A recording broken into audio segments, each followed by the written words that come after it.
क़ौमी assembly सतन ordinance में 120 ॾींहनि जी वाध जी मंज़ूरी ॾेई छॾी। मुख़ालिफ़ धिर जो हंगामो, ऐवान में गोड़, नारेबाज़ी। आज़म नज़ीर तारड़ जो चवणु आहे त GSP+ बंदि करण सां मुल्क न हलंदो। मुख़ालिफ़ धिर खे मुल्क दुश्मनियूं बंदि कराइणियूं पवंदियूं। मुख़ालिफ़ धिर खे 25 करोड़ अवाम जो सोचणु घुरिजे। मुल्क जी ख़िदमत करण जे लाइ हुकूमत सां सहकार कयो वञे। उमर अयूब जो चवणु आहे त हुकूमत ऑर्डिनेंस पेश करे रोज़ जी भञकड़ी करे रही आहे। स्पीकर मुख़ालिफ़ धिर खे ॻाल्हाइण जो मौक़ो न ॾिनो आहे।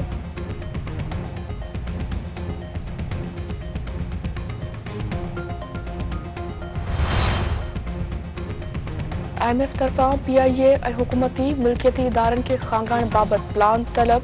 PIA खे खांगाइण बाबति बैंकुनि ऐं हुकूमत विच में कर्ज़ टर्म शीट ते IMF खे ब्रीफिंग ॾिनी वेंदी। पाकिस्तान जाली करंसी रोकण लाइ प्लास्टिक करंसी आणण जो मंसूबो तयार करे छॾियो। पाकिस्तानी इख़्तियारियूं जारी करंसी रोकण लाइ नवां प्लास्टिक नोट जारी करण जे प्लान ते IMF वफ़द खे ब्रीफिंग ॾींदियूं। वफ़द खे FPR सुधारनि, टैक्स ओगाड़ी ऐं ॿियनि मामलनि ते बि ब्रीफिंग ॾिनी वेंदी। हलंदड़ माली साल दौरान टैक्स ओगाड़ी में घटिताई ते वधीक फौरी क़दमनि बाबति ब्रीफिंग ॾिनी वेंदी। अमरीका तरफ़ां हिकु भेरो ॿीहर नाइब परॾेही वज़ीर डोनाल्ड ख़िलाफ़ इल्ज़ामनि जी तरदीद।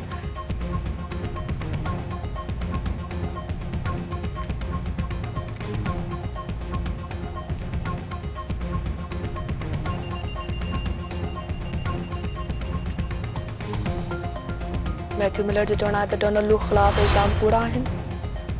वज़ीर आज़म शहबाज शरीफ़ वणकारी मुहिम जो इफ़्तिताह करे छॾियो। संदसि चवणु आहे त मौसमियाती तब्दीली खां बचण लाइ वॾी तादाद में ॿूटा पोखण जी ज़रूरत आहे।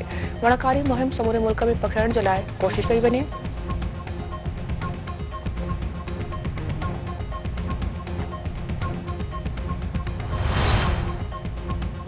दादोजी अदालत उमेर बाब चांडो जे 3 घर भातियुनि जे क़त्ल केस जी ॿुधणी 30 मार्च ताईं मुलतवी करे छॾी। ॿुधणी दौरान मक़तूलनि जा पोस्टमार्टम कंदड़ डॉक्टर गुल मोहम्मद जत्याल खां इल्ज़ाम हेठायल धुर जे वकीलनि पारां आॾे पुछा मुकमल। इल्ज़ाम हेठायल PPMPA सरदार अहमद चांडियो जो चवणु आहे त पोस्टमार्टम कंदड़ डॉक्टर चए थो त क्लाशनकोफ जूं गोलियूं लॻल आहिनि। मुख़ालिफ़ चवनि था बंदूक जी गोली लॻल आहे।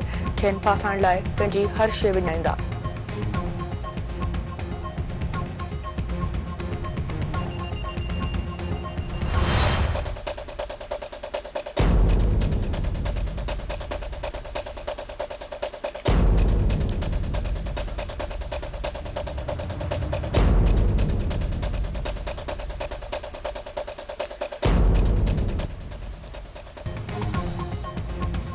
रमज़ान अल मुबारक दौरान आम वाहिपे वारी शयुनि जे अघनि में रिकॉर्ड इज़ाफ़ो। फ्रूट तोड़े सब्जियुनि जे अघनि में चोट चढ़ियल हुअण सबबि रोज़ेदार ऐं ग़रीब तबिको परेशान।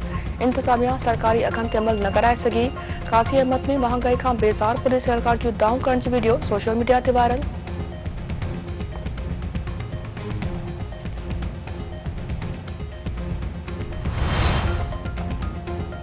कंबर में बदअमनी ख़िलाफ़ शहरनि जो एहतजाजी मुज़ाहिरो ऐं धरणो। अॻवाननि जो चवणु आहे त पुलिस शहर में अमन अमान क़ाइमु करण में नाकाम थी चुकी आहे। पुलिस जी नाअहली सबबि पुरलुट जा वाक़िआ वधी विया आहिनि।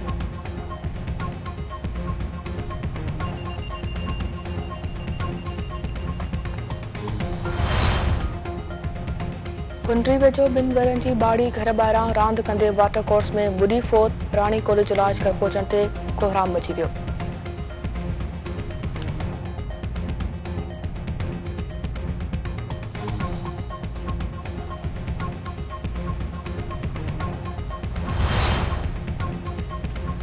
ऐं क्रिकेट जे सभ खां वॾे मेले पाकिस्तान सुपर लीग 9 में ज़बरदस्त मुक़ाबला जारी। PSL एलिमेंटर 1 में